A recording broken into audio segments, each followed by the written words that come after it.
and welcome back to the Thomistic Institute podcast. My name is Father Gregory Pine. This is an off-campus conversation, which began as a way of following up with Thomistic Institute speakers after they had given lectures on campus, but has become more freewheeling and free-dealing, affording me the opportunity to just have conversations with people who have interesting insights into all manner of knowable things. So I'm delighted for this episode to be joined by Professor Thomas Hibbs. Thanks so much for joining. Glad to be here. So I first came across you / learned from you in picking up a couple of the books that you wrote. The year that I was assigned in Louisville, Kentucky, I had like 2 hours and 15 minutes in the morning to study. And so I was working on virtue theory, and I profited from the book on metaphysics in action and then virtue's splendor. It was like one of your footnotes in Virtue's Splendor about the gifts of the Holy Spirit, which convinced me that I didn't really know anything about the subject and that I probably should stop declaiming as if I did. So thank you for occasioning and causing humility in me. But also, a great contributor to things Thomistic Institute, whether conferences or lectures on campus or supporting the chapter there at Baylor. So most recently, how are things? And I suppose, what are things? What are the things in which you were involved at present, because it looks like you are somewhere far away from Waco, Texas. I'm not far from you, just down the road in D.C. Second summer in a row that I've been running a program for Baylor undergraduates. We've got 12 students here this summer on religion and public life, and the students are in internships, and then we have academic seminars for them and spiritual reflection, sort of ecumenical spiritual reflection, because we've got students from a variety of denominations. And then helping them to try and discern and think more deeply about vocation. We start every morning with a period of silence for the students, and that's sometimes even just 5 minutes of silence can be really challenging. But at least last summer, the students all reported that it was one of the best parts of the summer was just learning to start the day in silence, which then led into prayer and conversation. So doing that, and after 20 years in administration, I've been back at Baylor full-time as a teacher and scholar for 3 years now, and really glad to be back on the front lines in academia in the classroom full-time. And really glad to continue to be part of all of the things that the Thomistic Institute does. I think the combination of, in fact, I had something like the Thomistic Institute mind for part of what we're doing with this Baylor summer program, this bringing together of things that are disconnected in our wider culture and even in our churches of serious academic intellectual reflection, but that's not constrained by academic questions, where students can feel free to raise questions about how they're living, about their friendships, about their hopes for family and career and so forth. So that serious intellectual reflection combined with prayer and combined with the kind of joy of our communal lives together, the cultivation of friendship in social settings, hitting all of those the way the Thomistic Institute does is really exactly what we need in our culture, and it's exactly what college-age students need. So I continue to be really grateful for the work and this model that the Thomistic Institute has developed, and grateful to and honored to be part of it. That's super generous. Thanks so much for saying that. Certainly, on behalf of Father Dominic, cheers. No, I think that, how to say this best, I don't know that I'll say it best. I'll just say it in one way. But like working in an academic setting, one kind of participates, as it were, in a guild. And so you want to abide by the life of the guild. You want to abide by the rules of the guild. And I think in academia, it seems like that guild mentality has drifted in a somewhat strained direction, perhaps in part because of publication pressures and tenure law and other things besides. But we're not always asking the questions that we're actually asking because there's got to be like a lot of ground clearing and a lot of throat clearing and a lot of, setting up, as it were. So yeah, I think it's great what you highlight, that students feel free to ask the questions which actually inform their intellectual pursuits, but they're just kind of like human pursuits more broadly. And Yeah. So maybe, yeah, our conversation can be pursuant to that. I was also struck with what you said about silence. There are certain ways in which, like religious life spoils an individual, and that you don't realize what you have because you don't reflect upon it from a critical distance. But like, yeah, I mean, of the whatever number of hours I'm awake, 17 and a half hours I'm awake, maybe like 13 of them are spent silent. Woo! It's a wild ride. So in prepping for this conversation, we thought we might talk a little bit about beauty, and maybe we can just start with the students' questions or start with the students' experience. I think that like a lot of us live in an ugly world, or we live in a world characterized by artificial beauty. So like, the individual gets up, does hair and makeup for 45 minutes, and then snaps an apparently candid photo. Ugh, woke up like this. It's like there's a lot of posturing and there's a lot of manipulating of images. But people continue to be attracted by beauty in a certain sense, kind of like saved, renewed by beauty. I mean, how do you see this at work in a young person's life? I mean, in a person's life more broadly. Like, what are the ways in which beauty plays on us or invites us or calls us into something more noble? Yeah, I think you made in passing there a really interesting point about the world we all live in, but especially the world that young people live in, which is a world of constantly constructed images.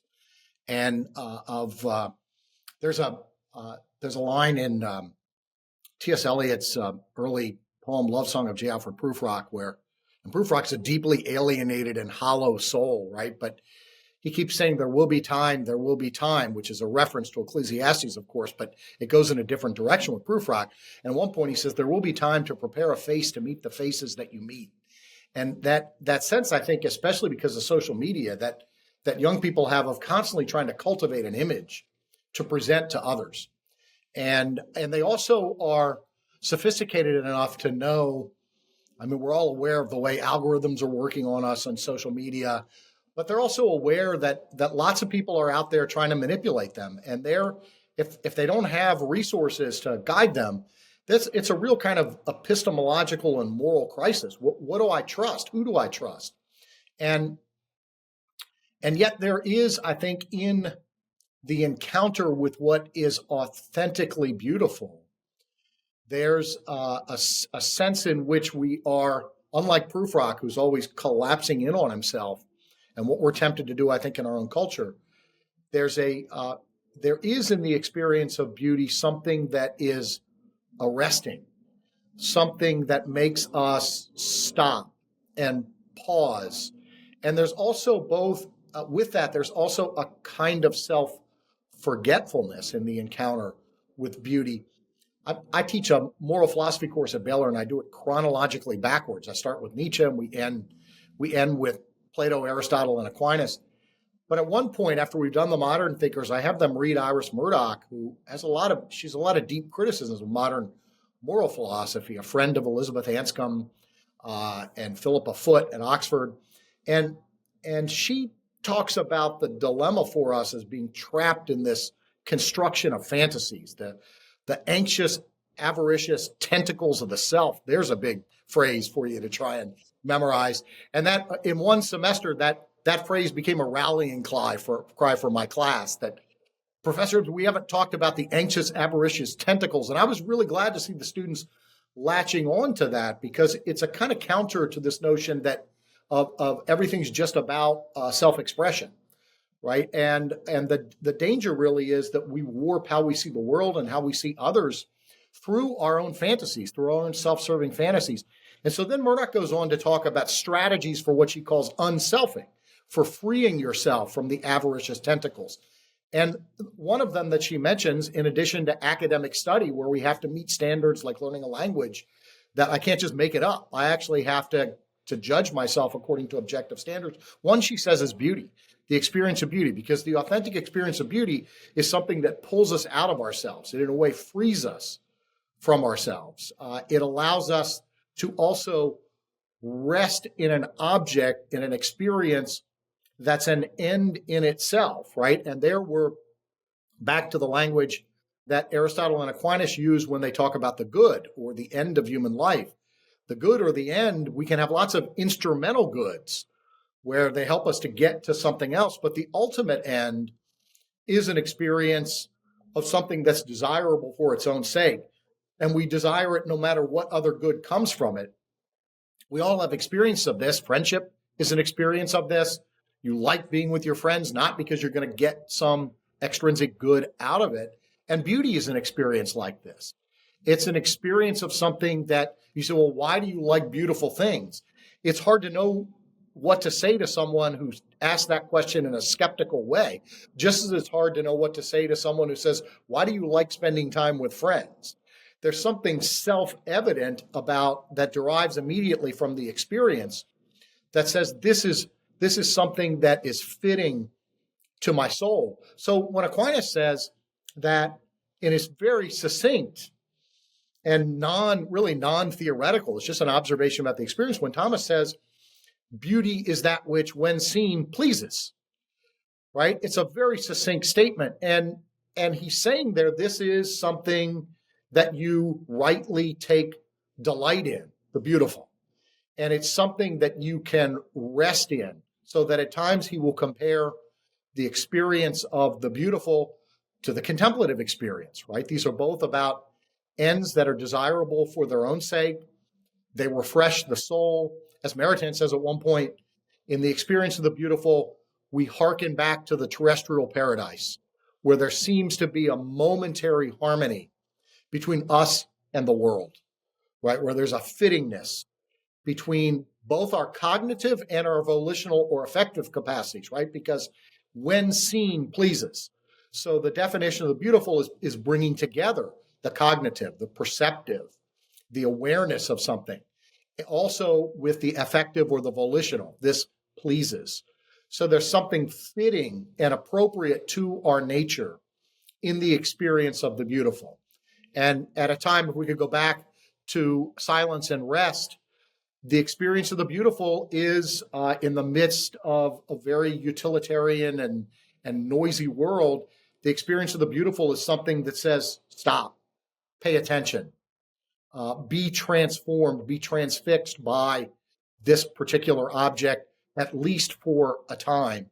So I think that the beautiful can play a really important role just in terms of natural goods, the rest of the soul, the sense that our faculties are in harmony with a certain object.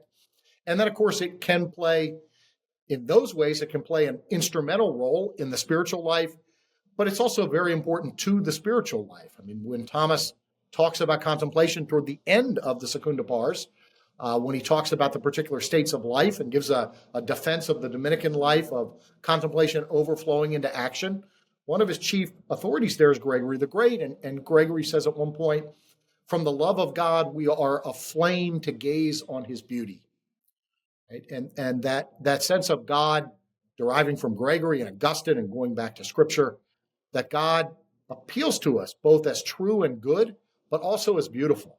That God is moving something in the depths of our soul that's longing for that which is beautiful without any hint of flaw. Yeah, it's interesting. Maybe just by way of summarizing my own, I don't know that this would be summarizing what you've said, but it's kind of summarizing my thoughts that run concurrent to your descriptions. It's like, I suppose, skepticism is a kind of foreclosure on the possibility of knowledge, and cynicism is a kind of foreclosure on the possibility of love. And it strikes me that both of those move in the realm of the utile, of use, because it's like transactional, it's commercial, and then we just try to do the best with what we have, but not in a prudent way, in a kind of mercenary way.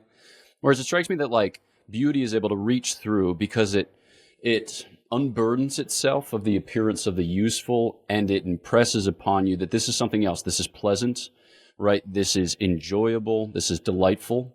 And that use or usefulness will have to be transcended. And it's almost in like the bewilderment of that paradigm shift or that movement up that you're like, how? And in asking those questions, like some of the settled territory of foreclosing on knowledge and foreclosing on love gets upset.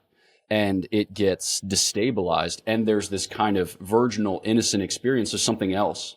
And it's like, I have to make new judgments, or at the very least, I have to account for the judgments of others that go before me. And it strikes me that like there's no guarantee that the beautiful will lead you to God, or that the beautiful will lead you to the good, like broadly so called, because you can just be a kind of beautiful hedonist. But there is a sense in which it's always going to be a little bit upsetting, or it's always going to be a little bit destabilizing. And perhaps that's the reason for which people will often use it in kind of charismatic and apologetic discourse, saying like, you got to upset people at the outset. You got to destabilize people at the outset, which I had never thought about in those terms, which is cool. There's an appeal to that, obviously. Yes. Yeah, I think so. The other danger with beauty, one is a kind of hedonism.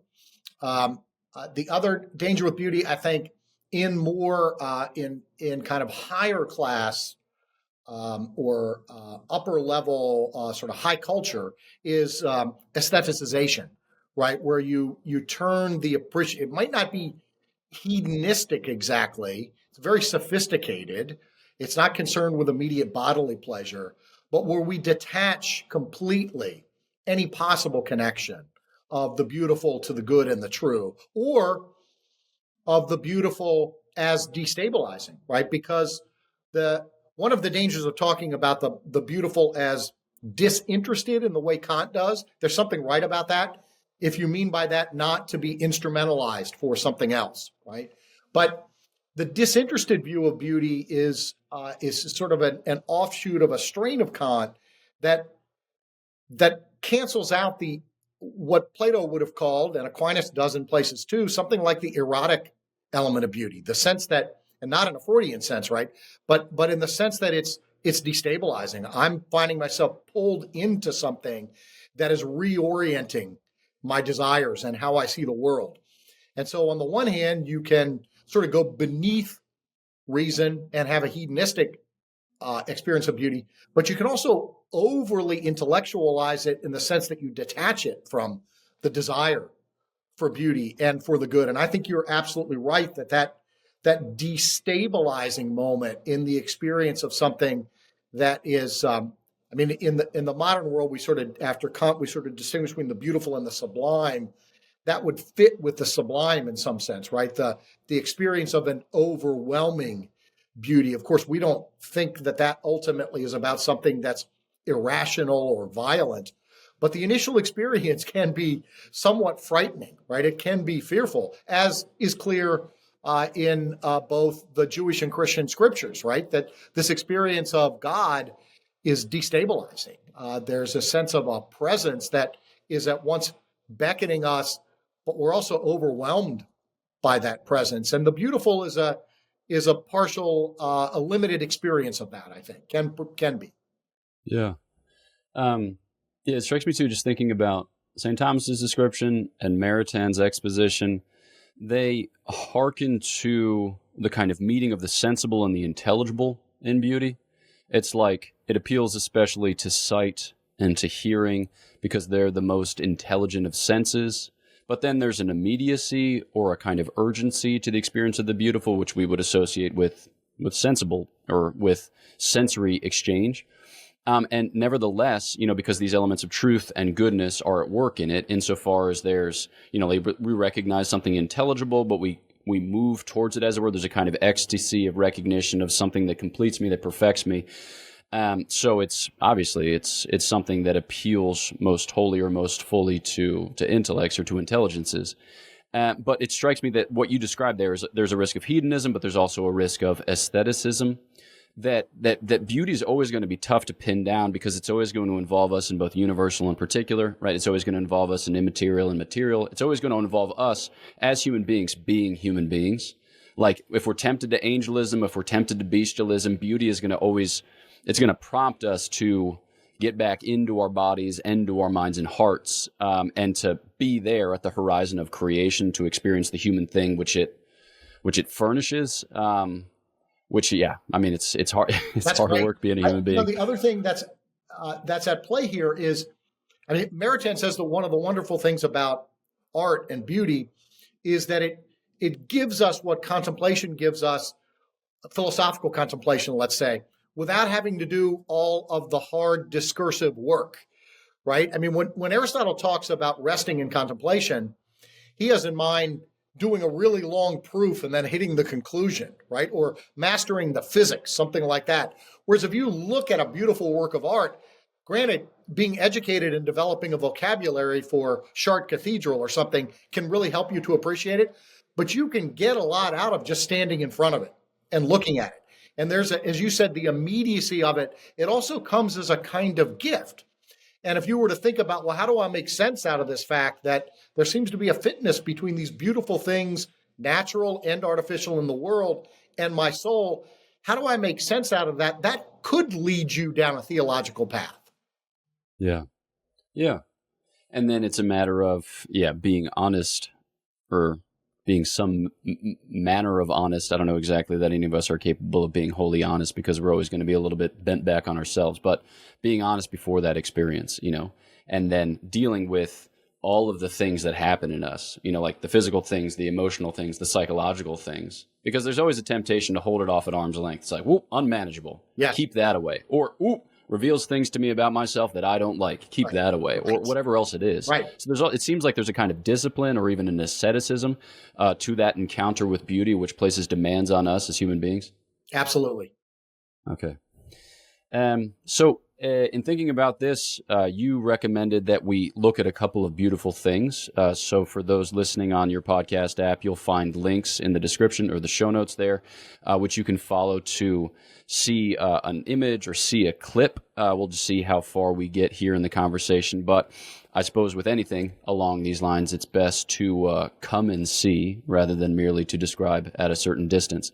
So is there a particular image or a particular clip from cinema which you think would be a good place to start? Well, we could start with the Rembrandt painting, which is gone now. I mean, it was stolen in 1990 from the Isabella Stewart Gardner Museum in Boston. There's a great multi-part Netflix documentary about this theft, this famous theft, which they never solved. And this is one of the paintings that was stolen, a Rembrandt 1633, I think, Christ on the Sea of Galilee, and it's the disciples in the ship with Christ when the great storm and Christ is sleeping. Pope Francis gave during COVID, a great Urbi et Orbi speech alone in Vatican Square, using that passage from the Gospel of Mark of Christ calming the sea in the middle of the storm. And Rembrandt, it's a dark painting, as many Rembrandts are, but there are flickers of light, and it's got the front of the ship. You can see off to your left as you're looking at it is taking on enormous wind and water, and you can see some of the disciples up there desperately trying to keep the sail straight and keep the boat from going under. You appear, if you enlarge it, you can also see about midway through, just about where Christ is, you can see one individual who is leaning over the side. It looks like he's getting sick on the side of the boat. I mean, he's either that or he's about to jump into the water. And then Christ is sitting very calmly, looking toward a few of the disciples and out toward this enormously violent storm. But Christ is sitting, face absolutely placid, very calm, and that some of the disciples are gesticulating toward him. You got to do something here. Help us out. But then right in the middle, you'll notice a character that I think if you count, there's one too many characters in the boat. And right in the middle is a character who's looking right at us. That's Rembrandt. So it's a self-portrait, which Rembrandt, we know, did famous self-portraits. But Rembrandt is placing himself in the scene. This, I think, comes a bit after. I'm going to refer to Jesuit spirituality here for a moment, if I can be granted permission to do that. But the meditation, you can find this in the Dominicans and the Franciscans as well. It's Ignatius formulating what was popular in the Middle Ages as the composition of place, right, in the spiritual exercises, where the idea is to place yourself in the presence of God and then place yourself into the setting of the scriptural scene, and there to immerse your senses, all of your senses, in attempting to experience everything that the people in the scene with Christ are experiencing. And this influences poetry, John Donne, George Herbert, and it influences painting. And you can see why particularly those who want to communicate a Christian message, might want us to avoid what we were just calling aestheticization, right? The sense that I am a detached observer, and this really has nothing to do with me. I've got this scene under my control of my intellect and my will. Whereas the real experience of the beautiful, as we were just saying, is something that decenters you in a way, that calls you into the scene where you're in something bigger than yourself. So Rembrandt, in a way, by placing himself in the scene, is inviting us to do the same thing, right? And then the fact that he's looking directly at us, it's as if he's saying, okay, where are you in this scene? It's as if he's saying, what does this have to do with you, right? Or who am I to you? As Christ says to the apostles at various points. So it's a beautiful scene depicting the grave physical threat of this storm, Christ's placid calm, and then Rembrandt turning to the viewer and saying, come in. Don't remain out there just appreciating the excellent painting or just the elements of the scene. How would you be reacting if you were in this boat with Jesus? And what does Jesus's calm tell you about the storms of your life when you're in them? There's a whole reflective theological pedagogy that one could draw out of this from looking at a beautiful work of art that initially just captivates us because of the contrast between light and dark, because of the way in which we can almost feel ourselves in a boat that's at grave risk, and the way in which each of the individuals is responding in a different way to the threat of this storm and to the presence of Christ in their midst. So this is something that I think goes beyond, but it's subtle, right? I mean, it's not Rembrandt forcing you to see him in there. But if you look at it carefully, you're struck by this character who's looking right at you, right? Who's in fact looking back at you. There's a kind of icon element here, right? Not merely a painting as an object, but where the figures are in a sense looking back at you. It's not quite an icon in the traditional sense, but Rembrandt's using something like the strategy of an icon to pull us out of our detached relationship to a work of art and to invite us into this very dramatic scriptural scene so that we might appreciate the beauty, the threat, the fear, the trust, the calmness of Christ, and we might come to understand more beautifully through our appreciation of it, our relation to nature, our relation to others, and our relation to Christ. So it strikes me that in the description that you give, Rembrandt serves as something like a witness. He's supplying something along the lines of testimony. And I recently read The Return of the Prodigal Son by Henri Nouwen, where he meditates at great length on that image, which he went to Russia to view for several days. But in the course of it, he describes something of Rembrandt's own life, and it sounds like he was lecherous as a youth and unfaithful as a middle-aged man, and may have had something like a genuine conversion at the end of his day. So I'm thinking about like how trustworthy is the witness, or like how faithful is the witness? Because it strikes me that this invitation, it works with greater efficacy to the degree or extent that the person is good, is himself responding adequately to the beauty which beckons. So yeah, maybe could you talk a little bit about that role? Yeah, and that raises all sorts of tough questions, right? One of the things that, this is coming at it a little bit indirectly, but one of the things that Flannery O'Connor found liberating about when she read Maritain was that Maritain insisted, as Thomas and Aristotle do, that the good of art is the good of the work, right? It's not the good of the intention of the artist or the good of the soul of the artist. Now, what you're saying about a witness is a separate thing, right?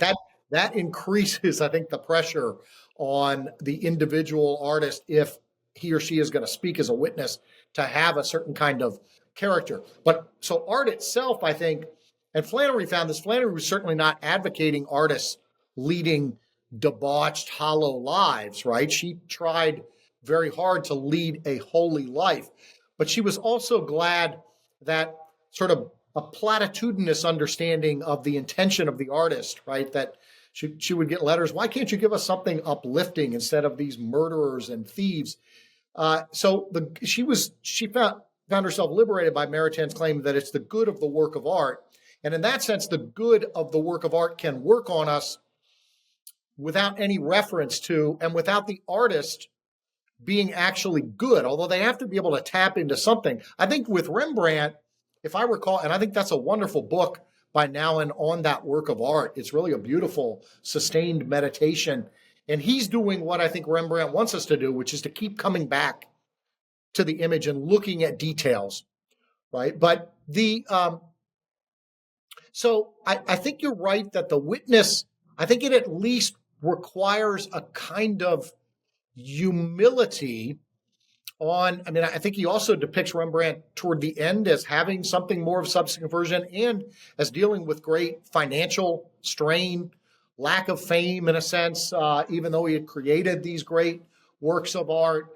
And I think the other thing is that I don't think Rembrandt is, as a witness, he's pointing us to these followers of Christ who are all reacting in very different ways, right? And some with more trust than others.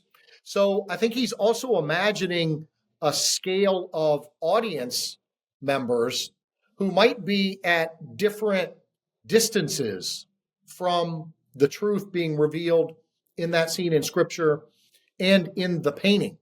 But I do agree with you that in the end, if you're going to be not just an artist, but a witness, that then that's got to come out of something rooted in the life of the artist and not just out of having a talent and an imaginative ability to reconstruct, say, a scene from Scripture.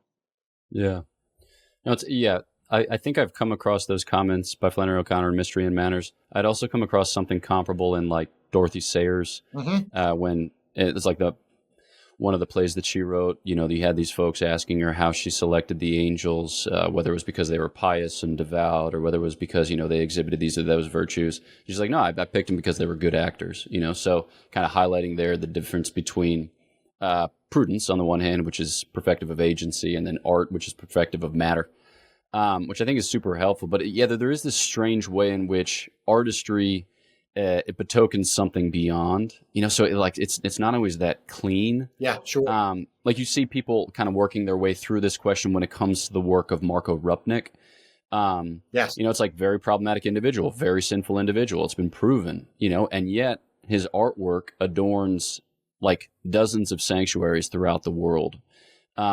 Or like you think about it in the like late Renaissance setting, like Il Sodoma, like he's called what he's called for a reason, and yet, he was patronized by for the beauty of the thing. It's like, what's going on here? Yeah. Yeah. And there is a sense in which the more you know about really vilely corrupt individuals, I think it's really hard, and I don't know how much we should even make the effort to separate the things out. I mean, you could just be, particularly when it comes to, if you got a kind of vile individual who's just writing a nice story, right, that's captivating, or making a film that's sort of entertaining, fine. But if you get a really vile soul attempting to depict really holy things, it's easy to see how your repulsion and disgust every time you look at that by your inability to separate out the memory of who made this and how that person lives. So I think it does get really complicated in that way.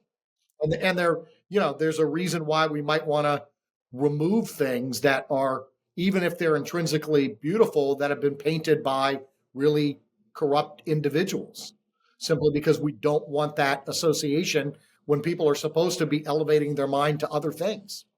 Yeah. How it becomes in turn inextricable. Okay, well, let's turn maybe in a final example to cinema. You've written a book, Shows About Nothing, from which many have profited, about the kind of nihilism which undergirds a lot of modern entertainment. Or I should say undergirds. That makes it sound like it's an actual building. Maybe undergirds is the wrong word, which vitiates. Yeah. But you make reference at various points in some Thomistic Institute lectures to a particular scene from The Lord of the Rings, which draws out some of the themes that we've been discussing to this point. Could you take us through that? Yeah, and I do this. Let me give two background points on this. One is I usually use this scene I sometimes give lectures on marriage in film. And I'll start with really disordered, although enlightening views of marriage in a film like The Ice Storm. I sometimes talk about marriage and disaster and affliction in Terrence Malick's Tree of Life, which deals with the loss of a child, a son, not a child anymore. And then I always end with this selection from Lord of the Rings because I think it helps young people in particular recover something that's natural about dating and falling in love and marriage and children that our culture is sort of systematically suppressing. And the interesting thing about this scene is it is a scene that Peter Jackson added to the book. It's not in the book. So what I've heard, he and two female assistant directors were wondering about Arwen's motivation for, in a sense, sacrificing her life amongst the immortals to be with Aragorn, who's immortal and who will die. And not long before this scene that's added in the film, she meets with her father Elrond, who can see the future, and tells her, there is nothing there for you with Aragorn, only death. And she's on a horse with a group going off to the Undying Lands.